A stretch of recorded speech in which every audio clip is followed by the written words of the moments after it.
আচ্ছা, আমরা এটা জানি, এটা মানি, বিশ্বাস করি।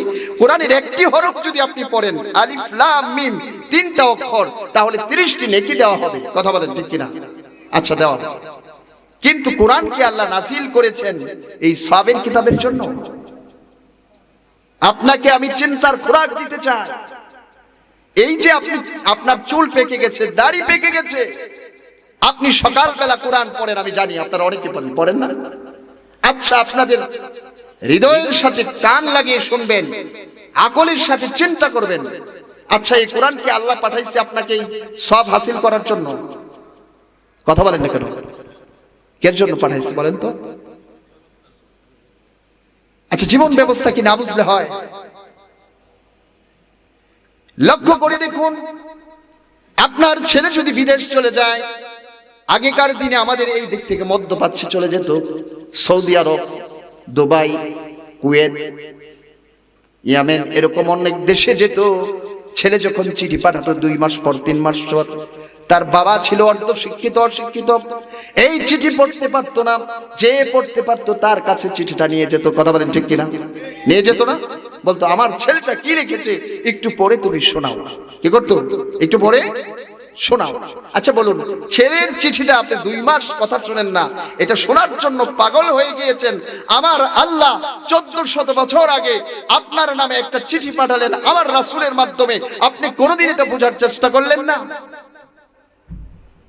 নাকি এটা সবের কিতাব? সব করার জন্য তো সুবহানাল্লাহ বললে সব হয় না? হয় কি না? যখন আল্লাহ তাআলা আদমকে সৃষ্টি করলেন, ফেরেশতাদের ডাক দিয়ে বললেন, আমি তো আদমকে সৃষ্টি করতে চাই, খলিফা তৈরি করতে চাই। তারা বলেছিল, নাহনু নুসাব্বিহু বিহামদিকা ওয়া নুকদ্দিসু লাক, আমরাই তো আপনার তাসবিহ পড়ছি, সুবহানাল্লাহ পড়ছি, আলহামদুলিল্লাহ পড়ছি, এটার দরকার কি? আল্লাহ বলেছিলেন, ইন্নী আ'লামু মা লা তা'লামুন, আমি যা জানি তোমরা তা জানো না। তার মানে এই কোরআন এসেছে বুঝার জন্য, বুঝতে হবে। এটা হলো ইকরা শব্দের 2 নাম্বার অর্থ।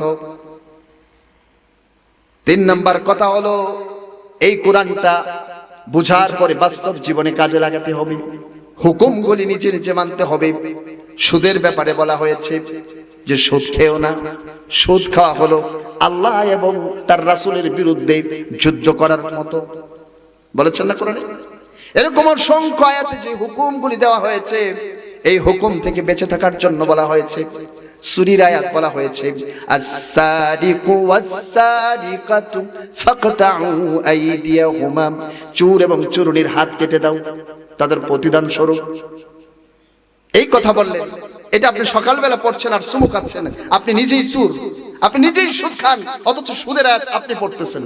এরকম হচ্ছে না? যে লোকটা সুদ খায়, ওই লোকটা সুদের আয়াত সুর করে সকালবেলা পড়ছে। আচ্ছা বলুন, তার এই আয়াত পড়াতে কি লাভ হবে? অথচ তার আকল বলছে, আমি তো 10টা নেকি করে পাচ্ছি, আমি তো নেকি পাচ্ছি। কিয়ামত পর্যন্ত এভাবে পড়লে আপনার আমলনামায় কোনোদিন নেকি যাবে না, যদি আপনার চেষ্টা না থাকে। হ্যাঁ, চেষ্টা করার পরেও আপনি পারেন নাই, সেটা আল্লাহ ক্ষমা করবেন। আপনি কোনোদিনই বোঝার চেষ্টা করেন না, আপনার বয়স 70 হয়ে গেছে, আপনি এখন আরবি বুঝতে পারবেন না, আমি বুঝি। এটার তো একটা অনুবাদ গ্রন্থ আছে, আছে না? সেটা তো অন্তত পড়তে পারেন যে আমার আল্লাহ কি বলেছেন, আমি দেখি না। 3 নাম্বার হলো নিজের জীবনে বাস্তবায়ন করতে হবে। 4 নাম্বার হলো পরিবার সহ সমাজের অন্য যারা আছে তাদের উপর এটা বাস্তবায়নের চেষ্টা করতে হবে। ইকরা শব্দের এই 4টি অর্থ, একটা নয়। অন্য একটি হাদিসে এসেছে, যে শুধু কোরআনটা পড়লো, বোঝার চেষ্টা করলো না, তার উপর আল্লাহর লানত, অভিশাপ। শুধু যদি সারা জীবন পড়েন, একটু বোঝার চেষ্টা করেন না, এটার জন্য আল্লাহর লানত, এরকম রিওয়ায়াত আছে। এজন্য কোরআন যতটুকু পড়বেন চেষ্টা করবেন কিছু কিছু বুঝে পড়ার জন্য। বছরে বছরে শত শত খতম দেওয়ার দরকার নেই, বুঝে বুঝে কমপক্ষে আপনি একটা সূরা পড়ুন, এটাও আপনার জন্য অনেক কল্যাণকর। এটা বুঝুন। আপনাকে চেঞ্জ হইতে হলে কোরআনের কাছে আসতে হবে। কোরআন না বুঝে 1400 বছর যাবত অনেক মানুষ পড়েছে, কোনো চেঞ্জ তার হৃদয়ে আসে না। আপনি কোরআনটা পড়ুন, বুঝে পড়ুন, কোরআনের নূর, কোরআন আপনাকে টেনে টেনে, এটা এই কিতাব, কিতাবুন উনজিলা ইলাইকা লিতুখরিজান নাস মিনাজ যুলুমাতি ইলান নূর, যেটা আপনাকে অবশ্যই টেনে টেনে আপনাকে অন্ধকার থেকে আলোর দিকে নিয়ে যাবে। কথা বলেন ঠিক কিনা?